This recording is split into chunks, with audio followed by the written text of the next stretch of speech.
Rektor UGM bicara ijazah Jokowi lagi. Ahmad Hozinuddin, ada yang janggal. Kuasa hukum Roy Suryo, Ahmad Hozinuddin, menilai ada yang janggal saat Rektor Universitas Gadjah Mada, UGM, Ova Emilia, kembali berbicara mengenai ijazah Presiden ke-7 RI Joko Widodo. Ahmad menilai UGM tidak percaya diri dengan pernyataan yang pertama kali mengenai ijazah Jokowi.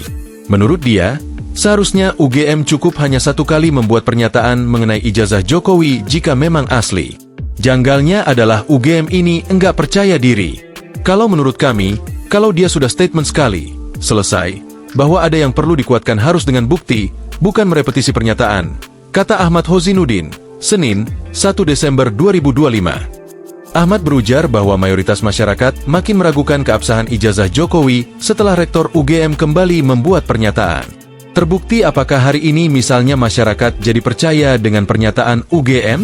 Cek saja komentar di akun resmi UGM terkait pernyataan Ova Emilia. Mayoritas itu semuanya mendelegitimasi pernyataan seorang rektor, kata dia. Ahmad juga menyoroti poin ke-7 yang disampaikan Rektor UGM. Pada poin tersebut, Rektor UGM menegaskan bahwa ditunjukkannya ijazah merupakan kewenangan Jokowi. Bahkan di poin ke-7 UGM sudah membatasi batasan kewenangan dan tanggung jawab.